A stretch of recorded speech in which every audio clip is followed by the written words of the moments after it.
नमस्कार। कथा कहानी बाई वंदना में आप सबका स्वागत है। आप सुन रहे हैं 55 खंभे लाल दीवारें उपन्यास। आज प्रस्तुत है इसका 17वां भाग। चलिए शुरू करते हैं। लाइब्रेरी में नई किताबें आई थीं। सुषमा कितने ही दिन से उन्हें जाकर देखना टाल रही थी। किताबों वाला 2 चक्कर घर के भी काट गया। उसका बिल रुका हुआ था। जाड़े की उस अलस दोपहर को जब बहुत प्रयत्नों के बाद भी नींद नहीं आई तो सुषमा लाइब्रेरी चली गई। किताबें लंबी लंबी अलमारियों में रख दी गई थीं। वो वहीं खड़े खड़े उनके शीर्षक देखने लगी। कभी कभी कोई किताब निकालकर पृष्ठ उलटने लगती। सहसा अपना नाम सुनकर वह स्थिर रह गई। अलमारी के दूसरी ओर 2-3 लड़कियां उसी की बात कर रही थीं। उसने उनके स्वर पहचाने। हम लोगों पर अनुशासन रखती हैं। उस दिन रुनु और निकी के साथ सिनेमा चले गए तो फाइन कर दिया और अपने लिए कुछ नहीं। क्या हुआ? दूसरी ने पूछा। हमें सब मालूम है। आधी रात को वापस लौटती हैं, खूब मजे करती हैं। नहीं, मुझे विश्वास नहीं होता। इतनी स्वीट और सिंपल हैं। मत मानो। मिस डेविड ने अपनी आंखों से देखा है। मिस शास्त्री भी जानती हैं। हॉस्टल की सभी लड़कियां झांक कर देख चुकी हैं। क्या? प्रश्नकर्त्री का स्वर मंद हो गया। एक हंसी और फिर अस्पष्ट फुसफुस। बता दो ना, याचना। तुम नहीं समझोगी। शरारत भरी हंसी। प्लीज देखो, बता दो ना। एक दिन उनके कमरे की खिड़कियां खुली थी। बस मोहिंदर ने झांक कर देख लिया। माली की चारपाई घसीट कर ले आए और उसी पर चढ़ गए। हाय राम, कैसे हिम्मत हुई? देख लेती तो? कैसे देख लेती? वो तो अंदर थी और बाहर अंधेरा था। कई दिन से हम लोग ताक में थे। मिस शर्मा घर ही में रहती थी। फिर एक दिन उनके फ्रेंड की कार आते देखी तो पता चल गया कि वो आए होंगे। क्या देखा तुम लोगों ने? फिर हंसी। शर्म आती है। चलो, बड़ी शर्म वाली। उनके फ्रेंड तो बैठे थे ऊपर सोफे पर और मिस शर्मा नीचे बैठी थी उनके पैरों के पास। उनके सारे बाल खुले थे और वो कुछ कह रहे थे। फिर एक सन्नाटा। किस किस ने देखा? सभी ने। मोहिंदर, सरिता, शुभा, सभी तो थे। हाय राम। हाँ, अगर बहुत सख्ती करेंगी तो मैं तो प्रिंसिपल से कह दूंगी। सुषमा दोनों हाथों से अलमारी थामे सिर झुकाए खड़ी रही। उसके गाल तपने लगे और उसका मन होने लगा कि धरती फटकर उसे निगल ले। जो कुछ उसके लिए अमूल्य और स्वर्गिक था, दुनिया की आंखों में वह कितना सस्ता और उपहासास्पद बन गया था। उसकी पलायनवादी प्रवृत्ति ने उसे लड़कियों के सामने जाने से रोका। उसे लगा कि उसकी सारी शक्ति निचुड़ गई है। न जाने कितनी देर तक वह वैसे ही निष्प्राण टिकी खड़ी रही। उसने लड़कियों के जाने की आहट सुनी। कॉलेज में घंटा बजा और लौटती धूप का एक चौखटा लाइब्रेरी में आकर भूमि पर लेट गया। नई किताबों की पंक्तियां जैसे आंखें थीं जो उसे घूर रही थीं। उसके कानों में वे काल्पनिक वार्तालाप गूंजने लगे जो हर कमरे, हर क्वार्टर और गलियारों में हुए होंगे। बीड़ी पीते हुए चपरासी और नौकर, आपस में हंसती छात्राएं, स्टाफ रूम में फुसफुस, miss Sharma, miss Sharma. Library के चपरासी का स्वर सुषमा से टकराकर लौट आया। आपकी तबीयत कैसी है? उसका स्वर सहानुभूतिपूर्ण था। सुषमा ने आंखें खोलकर उसे देखा। क्या गुलशन ने भी नील के बारे में सुना होगा? रीडिंग रूम में कोई लड़की है? वह कठिनाई से पूछ पाई। कोई नहीं है, आप चलकर बैठ जाइए। सुषमा डगमगाते कदमों से आकर गद्देदार कुर्सी पर बैठ गई। उसने दोनों श्वेत सिक्त हथेलियों से तपते हुए मुख को ढांप लिया। सुषमा? मीरा दी कोई मैगजीन लेने आई थी। सुषमा को अकेले लाइब्रेरी में ऐसा बैठा देखकर वो घबरा कर पास आ गई। क्या हुआ सुषमा? उन्होंने पूछा। चक्कर आ गया था, सुषमा ने कहा। निमिष मात्र को मीरा दी की आंखों में जो प्रश्न कौंध कर बुझ गया, उससे सुषमा को शरीर में करंट सा लगा। स्वाति एक दिन चक्कर खाकर गिर गई थी। किसी के ये शब्द आते ही वह छटपटा उठी। नहीं मीरा दी नहीं, उसने चीखना चाहा। तब तक गुलशन पानी का ग्लास ले आया और मीरा दी ने ग्लास थामते हुए कहा, पानी पी लो, तबीयत ठीक हो जाएगी।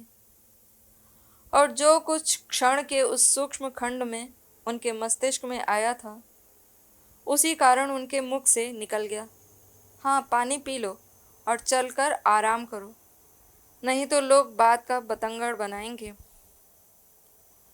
उनके कंधे में सिर गड़ा कर सुषमा जैसे रोई, उससे मीरा दी जैसे स्तब्ध रह गई। गुलशन, जाकर भौरी को बुला लाओ, उन्होंने कहा। चपरासी भागता हुआ चला गया। मीरा दी ने उसके सिसकियों से जर्जर शरीर को बाहों में भर लिया। सुषमा रो रही थी, जैसे उसका कोई निकट का आत्मीय मर गया हो। सुषमा रो रही थी, जैसे रो रो कर वहीं पिघल जाएगी। और मीरा दी शून्य नेत्रों से लाइब्रेरी में लगे कैलेंडर में अब्राहम लिंकन के चित्र को देखे जा रही थी। सुषमा को बिस्तर पर लिटा मीरा दी ने उसे रजाई उड़ा दी और सिरहाने बैठकर उसका सिर सहलाने लगी। भौरी होंठ मीचे चौके में बैठी थी। सुषमा के इतने उद्विग्न होने का संबंध उसने मिस शास्त्री से जोड़ लिया था। एक दिन गर्दन मरोड़कर फेंक दूंगी बिल्ली की, वह बुदबुदाई। उसने झटका देकर आगे आए बाल पीछे कर दिए और ऐसी शक्ति से बर्तन रगड़ने लगी जैसे कि शत्रुओं से बदला ले रही हो। सुषमा आंखें मूंदी पड़ी थी, निश्चल, पर उसके हृदय में भीषण मंथन चल रहा था। नील, मुझ पर दुनिया हंस रही है। मेरी छात्राएं मेरे लिए अकथ्य बातें कह रही हैं। सुषमा अपने लिखे इन वाक्यों को पढ़ती रही। फिर उसने कागज़ की छोटी छोटी चिंदियां कर हवा में उड़ा दी। उसने निश्चय कर लिया। भौरी को बुलाकर कहा, जा इस नंबर पर नील साहब को फ़ोन कर दे, कहना कि बुलाया है। और शाम को डियरेस्ट को गोद में लेकर टहलती मिस शास्त्री, इधर उधर बिखरी लड़कियों ने सुषमा को तैयार हो अपने बरामदे में खड़े किसी की प्रतीक्षा में देखा। निश्चय ही वह कहीं जाने की तैयारी में थी। वह हल्की पीली बनारसी सिल्क की साड़ी पहने थी, जिस पर चौड़ा गहरा गुलाबी बॉर्डर था। उस साड़ी के साथ उसके सोने के कर्णफूल बहुत सुंदर लग रहे थे। आज उसने बाल भी नई तरह से बांधे थे। भौहें रौ से अधिक चिकनी और काली, होंठ साड़ी के बॉर्डर से साम्य रखते गुलाबी। वह बाहर अपने ब्रॉकेट के बटुए के फुंदनों से खेल रही थी। नील की कार रुकने से पहले ही वह सीढ़ियां उतरकर नीचे पहुंच गई। नील ने पूछा, कहाँ चलना है? कार का दरवाज़ा खोलकर बैठते हुए वह बोली, बस मोड़ कर ले चलो। खुली सड़क पर आकर नील ने पूछा, कहाँ जाना है सुषमा? कहीं भी नहीं। मैं वहाँ से निकलकर भागना चाह रही थी। मेरा उस वातावरण में दम घुट रहा था। क्यों? क्या हो गया? उत्तर में सुषमा के होंठ कांप कर रह गए। जो कुछ उस पर बीत रही थी उसे शब्दों में कैसे सजाए? वह निरुत्तर रह गई। पर नील से कुछ छुपा न रहा। मैं किसी की परवाह नहीं करती। मुझे, उसका स्वर टूट गया। मुझे दुख ये है नील कि मैंने इन लड़कियों के लिए कितना किया। जब तक कि कोई बहुत आवश्यक न हो, मैं दंडित नहीं करती, उन्हें प्यार से समझाती हूँ। उनकी सुख सुविधाओं का ख्याल रखती हूँ, और उन्होंने मुझे ये दिया, मेरे कमरे में झांका। कब? उस दिन जब मैं ज़मीन पर तुम्हारे पास बैठी थी। और अब हर जगह यही बात हो रही है। सुषमा ने रुमाल निकालकर आंखें पोंछी। नील बहुत गंभीर हो आया। मुझे कहाँ ले चल रहे हो? घर। घर? हाँ, चाची से तो तुम मिली ही हो, वहीं कुछ देर बैठेंगे। पर नील ने घर पहुंचकर पाया कि उसकी चाची और चाचा क्लब जा चुके हैं। उसने सुषमा को ड्राइंग रूम में बिठाया और स्वयं कपड़े बदलने चला गया। उतनी देर में सुषमा ने अपने ऊपर काबू पा लिया। रुमाल से मुंह पोंछकर वह साड़ी की पर्त ठीक कर बैठ गई। जब नील कुछ देर में लौटा तो सुषमा मुस्कुरा रही थी। केवल उसकी आंखों में गीलेपन का काजल सा लगा था। तुम्हें सर्दी लग रही होगी। नील ने खिड़कियां बंद कर उन पर पर्दे खींच दिए। तुम्हारी आंट ने कमरा तो खूब सजा रखा है। पर मुझे तो तुम्हारा कमरा अच्छा लगता है। हल्की हल्की नाजुक सी चीज़ें। ये तो बड़ा फॉर्मल सा है। मुझे ये कभी अच्छा न लगा। उसने कर्णफूलों के नीचे लगे 3 घुंघरुओं को छू दिया। मैं जब दिवा स्वप्न देखता हूँ तो तुम्हारे उस घर का ही चित्र आता है। तुम और तुम्हारी भौरी। सुषमा धीरे से हंसी। नील ने उसके दोनों हाथ पकड़ लिए और कहा, वही घर जहाँ जीवन में पहली बार जाना था कि सुख और परिपूर्णता क्या है। कभी कभी मुझे अपने ऊपर आश्चर्य होता है कि तुम्हारी सी युवती का प्यार पाने में मैं कैसे सफल हो गया। मेरे पास तो कुछ भी नहीं था देने को। उस दिन मेरे मन में पहली बार ये कचोट हुई कि मैं क्यों नहीं बहुत सुंदर, बहुत युवा हुई। जब मैं तुम्हें देखता हूँ तो मेरे मन में बहुत अभिमान जाग उठता है। मुझे कभी कभी ऐसा लगता है कि मैंने तुम्हें जाना ही नहीं, पाया ही नहीं। अभी तुम्हारा हाथ छूऊंगा तो मेरे मन में फिर अदम्य लालसा जाग उठेगी। सुषमा ने अपना हाथ खींच लिया। तब तो तुम बड़े खतरनाक हो। उसकी मुस्कान में सहस्त्रों आमंत्रण थे। नील ने अपनी उंगली उसके होठों पर रख दी और उनका कंपन महसूस करता रहा। सुषमा की लंबी पलकों की परछाइयां उसके गालों पर हिल रही थीं। नील, तुम्हारे सामने मैं क्यों इतनी अवश हो जाती हूँ। मैं सब भूल जाती हूँ, वो सारी पीड़ा, सारी कचोट। पास के कमरे में फ़ोन की घंटी बज उठी। सुषमा ने आंखें पूरी खोल दी। मेरा मन इन सब से कहीं दूर, बहुत दूर जाने को होता है। थक गई हूँ। मेरे साथ चलो। कहाँ ले चलोगे? कहीं दूर, इन सब से दूर। ले चलो, मैं राज़ी हूँ। मैं तुम्हें घर में बंदी कर रखूँगा, जिससे किसी की दृष्टि भी तुम पर न पड़ सके।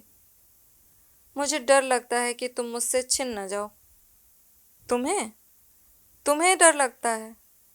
डर तो मुझे लगना चाहिए कि कहीं कोई 18-20 बरस की सुंदर लड़की तुम्हें छीन न ले। पगली, नील ने कहा। फिर उसने कुर्सी के सहारे पीछे टिक कर कहा, मेरे हॉलैंड जाने की बात हो रही है फर्म की ओर से। अगर जाना हुआ तो मैं तुम्हें साथ ले जाऊंगा। मैं ना जाना चाहूँ तब? सुषमा ने पूछा और उसके कर्णफूलों में लगे घुंघरू हिलने लगे। नील कुछ देर उसके माथे से ऊपर ले जाकर बांधे गए बालों का चिकनापन और उसकी काली भौहों को देखता रहा। नील ने जैसे पहली बार जाना कि सुषमा की भौहों ने धनुषाकार वक्रता न थी। कुछ दूर सीधी जाकर वह अचानक ही मुड़ गई थी। पर फिर भी उसके चेहरे पर असंगत नहीं लगती थी। नील ने उसकी दोनों कलाइयां पकड़ लीं। चाहोगी क्यों नहीं? नील की आंखों में देख सुषमा की पलकें झीप आईं। नहीं नील नहीं। उसका स्वर नील की कसी पकड़ में डूब गया। अधखुली आंखों से दीवार पर टहनियों की कांपती परछाइयों को देख सुषमा नील को मन की आंखों से देख रही थी। नील जिसके आगे अभी पूरा जीवन न जाने क्या क्या लिए बिखरा था, जिसका पूरा परिवार उसके लिए बहुत सुंदर और उच्च कुलीन पत्नी जुटाने में व्यस्त था और वह हमेशा हंसकर अपनी शादी की बात टाल देता था। नील जिसमें तरुणाई की चंचलता के साथ बड़ी समझदारी थी। नील जिसने उस समझदारी के साथ कुछ स्वप्न भी संजो रखे थे और उसे पूरा विश्वास था कि वे स्वप्न पूरे भी होंगे। सुषमा ने करवट बदली। बाहर हवा ने पेड़ों की नग्न टहनियों को झकझोर दिया। सुषमा को लगा कि जैसे वह शरसैया पर लेटी है, बुरी तरह बिंधी हुई, दारुण यंत्रणा से छटपटाती हुई। उसके चारों तरफ का वातावरण उसके हृदय पर ऐसा भारी बोझ बनकर जम गया था, जिसमें नील का स्पर्श, नील की आंखों की कोमलता धुंधली पड़ जाती थी। दुख के इन क्षणों में वह नितांत अकेली थी और आंखों की सजलता में उसे नील का बढ़ा हुआ हाथ भी न दिखाई देता था। सब कुछ कहाँ डूब गया था? जीवन के प्रति उत्साह, परिवार के प्रति मोह, फूलों के रंग। सुषमा अकेली थी, अपने दुख, अपमान और लज्जा की गहराइयों में भटकती, आर्त चीत्कार करती हुई। कभी कभी नील का चेहरा चेतना में उभर आता और सुषमा की सांसें सीने में चुभने लगती। जब से यह बवंडर उठ खड़ा हुआ था, तब से उसने नील में एक बहुत बड़ा परिवर्तन देखा। वह जैसे सुषमा से कितना बड़ा हो गया था और सुषमा ने हार थक कर अपना बोझ उस पर डाल दिया था। नील उससे बातें करता तो ऐसे स्वर में कि सुषमा जैसे एक आहत शिशु है। उसने अपनी इच्छाओं को सुषमा की मनःस्थिति के अनुसार ढाल लिया था। कभी कभी पूरी शाम वे दोनों चुपचाप बैठकर काट देते। सुषमा रह रहकर सिसक उठती और वह मौन बैठा उसके बालों को सहलाता रहता। कभी सुषमा मुस्कुराती हुई उसकी ओर बढ़ती तो एक क्षण में नील के स्वभाव की सारी चंचलता लौट आती और कभी स्वयं समर्पित सुषमा की भावनाओं का प्रतिदान करते हुए उसकी आंखें ऐसी कोमल हो उठती कि सुषमा से वह दृष्टि सही न जाती। अकेले पड़े पड़े सुषमा ने जाना कि मीनाक्षी अब उसके पास बहुत कम आती है। क्या हो गया है मुझे? सुषमा ने अपने आप से कहा। संग साथ नाते रिश्ते सभी छोड़े बैठी हूँ। मीनाक्षी के साथ हर वक्त का उठना बैठना था। अब मुझे ख्याल ही नहीं आता कि मीनाक्षी का क्या हाल है। कितने ही दिन हो जाते हैं, घर खत नहीं लिखती। वह उठी और साड़ी बदलकर हॉस्टल में मीनाक्षी के कमरे में चली गई। मीनाक्षी उसे देखकर चौंकी। कैसे आ गई? लौट जाऊं? मीनाक्षी ने सुषमा का हाथ पकड़कर बिठाते हुए कहा। रानी, इतना गुस्सा? आओ बैठो। तुम इतने दिन से आई नहीं, मुझे बिल्कुल भुला ही दिया। सुषमा के स्वर में गहरा उपालंभ था। किसने किसे भुला दिया है, ये तुम्हें भी पता है और मुझे भी। मैं भी व्यस्त रही, इसीलिए ना आ सकी। मीनाक्षी ने घुटनों को बाहों से घेर लिया और बोली, सुन रही हूं कि तुम्हारी शादी होने वाली है। मेरी? हाँ। लड़कियां आकर पूछती हैं, मिस, आपको तो पता होगा, क्या मिस शर्मा की शादी होने वाली है? लड़कियों का क्या? हाँ, तुम्हारी शादी की तारीख तय हुई? मार्च में चाह रहे हैं। इतनी जल्दी? अभी तो सब तैयारियां पड़ी हैं। मम्मी लिखती हैं कि तुम सारे कपड़े वगैरह खरीद लो, पर मैं अकेले कैसे लाऊं? तुम भी तो कभी खाली नहीं रहती। रहूंगी खाली।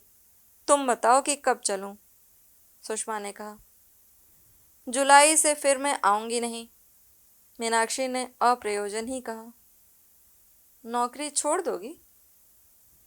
दिनेश जी यही चाहते हैं। मैं भी सुषमा। कुछ ही साल में थक गई हूँ। अब मैं नौकरी नहीं करना चाहती। सुषमा ने कुछ नहीं कहा। मीनाक्षी की मेज पर से उसने एक काव्य संग्रह उठा लिया और उसकी दृष्टि कुछ पंक्तियों पर अटक। मैं तुम्हें याद नहीं करूंगी, थकी और अपने निश्चय में दृढ़। मैं तुम्हें याद नहीं करती, जो जीवन के प्रत्येक सुख से बंधी हुई है। वह तुम्हारी स्मृति प्रत्येक सूने दिवस के अंत में, जब निद्रा आती है, जब रात्रि मेरी कसी चौकसी को ढीला कर देती है, मेरे सारे बंधन शिथिल हो जाते हैं। मेरी इच्छा का उल्लंघन कर पहली नींद में जो पहला स्वप्न आता है, मैं दौड़ दौड़ कर तुम्हारे वक्ष में सिमट जाती हूँ। सुषमा। हम्म। पृष्ठ पर दृष्टि जमाए हुए सुषमा ने कहा। तुम भी शादी कर लो। मुझे धनी व्यवसायी कहाँ मिलेंगे? सुषमा ने मुस्कुराकर कहा। तुम्हें उनकी जरूरत कहाँ है? तुम तो स्वयं अपने सुख में धनी हो। अगर कोई मेरा अपना होता, जितने कि तुम्हारे, तो मैं अपने को बहुत भाग्यशाली समझती। उधार के धन से कोई सुखी नहीं होता। सुषमा की उंगलियों ने पुस्तक के पृष्ठ लौटे। क्यों? मैं नील से शादी नहीं कर सकती। मैं 5 साल बड़ी जो हूँ। सुषमा ने स्थिर दृष्टि से उसे देखा। मीनाक्षी ने कुछ हिचक कर कहा, यह कोई भारी कठिनाई नहीं, उन्हें पता तो होगा ना। प्रेमिका और पत्नी में बहुत फर्क होता है। फिर मैं ये नहीं चाहूँगी कि नील के मन में कभी ये विचार आए कि उससे गलती हुई। और फिर घर भी तो है। पिताजी ने मुझे खत लिखा है कि मैं यदि प्रोविडेंट फंड से 4,000 रुपया कर्ज ले सकूं, तो बाकी का वह प्रबंध कर लेंगे और तब निरुपमा की शादी होना संभव हो जाएगा। 2-1 साल में प्रतिमा भी शायद विवाह करना चाहे। अभी तो वह डॉक्टर बनना चाहती है। पर यह कब तक चलता रहेगा? तुम अपने बारे में भी तो सोचो। मेरी निष्कृति की कोई संभावना नहीं मीनाक्षी। 45 साल की आयु में भी मैं एक कुत्ता या बिल्ली पाल लूंगी, उसे सीने से लगा कर रखूंगी। बात यह है मीनाक्षी कि मैं नहीं चाहती कि जो कुछ मैंने देखा और सहा, वही मेरे भाई बहनों के सामने आए। मैं तो मन मसोस कर रो कर रह जाती थी। कभी वो दिन भी था जबकि मेरे पास केवल 6-7 धोतियां थीं, जिन्हें धोकर सुखाकर मैं कॉलेज पढ़ने जाया करती थी। अगर प्रतिमा अरविंद से शादी करना चाहेगी, तो मैं वह भी संभव कर दिखा दूंगी। प्रतिमा को कभी अपनी जीजी की तरह रातों को आंचल मुंह में ठूंस कर रोना नहीं पड़ेगा। और नील? मीनाक्षी का स्वर कमरे में चक्कर काटने लगा। नील की शादी होगी, परिवार होगा। मैं उसके जीवन में एक छोटी सी कसक बनकर रह जाऊंगी। तुम पागल हो सुषमा। मुट्ठियां खोलकर अपनी निधि लुटाते मैंने किसी को नहीं देखा। तुम्हें इस आत्मपीड़न से क्या सुख मिलता है? तुम्हें जीवन में जो कुछ मिल रहा है, उसे स्वीकार क्यों नहीं कर लेती? उसे स्वीकार करने का शायद मुझ में साहस नहीं है। अपने को कमजोर पाती हूँ। फिर वह मुस्कुराई। आज से 16 साल बाद शायद तुम अपनी बेटी को लेकर इस कॉलेज में आओ, तब भी तुम मुझे यहीं पाओगी, कॉलेज के 55 खंभों की तरह स्थिर, अचल। न जाने कहाँ का उदास मौन कमरे में बह आया और गाढ़ा गाढ़ा जम गया। सुषमा उठकर चली आई, पर अपने सूने घर में उससे जाया न गया। वह बाहर ही एकांत में टहलती रही। डियरेस्ट उसके पैरों से अपनी शरीर रगड़ती हुई निकल गई। उन एकांत क्षणों में सुषमा अपने मन की गहराइयों में झांक कर देखने लगी।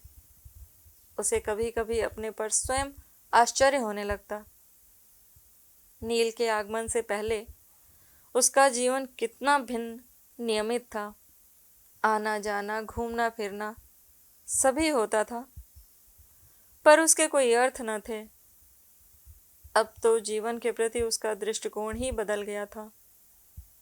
वह मानसिक रूप से जैसे नील की दासी हो गई थी। नील की किसी बात के लिए निषेध करना उसके वश में न रहा था। नील के पास रहने पर वह कोई और हो जाती थी, बड़ी अपरिचित सी। सुषमा, जिसका केवल मुख ही पहचाना सा रहता था, जिसके अंतर से हंसी व उल्लास एक सहज निर्झर की भांति प्रस्फुटित हो जाता था। नील की पहली दृष्टि से उसे लगने लगता कि वह बहुत बहुत सुंदर है, बहुत वांछनीय, जैसे नील ने ही उसे सौंदर्य और गहन संतोष का बोध कराया था। और उन क्षणों में सुषमा जीवन से कुछ नहीं चाहती थी। इसके साथ ही 55 खंभे लाल दीवारें उपन्यास का अध्याय 17 यहीं पर समाप्त होता है। अगले अध्याय के साथ जल्द ही आपके समक्ष उपस्थित होंगे। तब तक के लिए नमस्कार।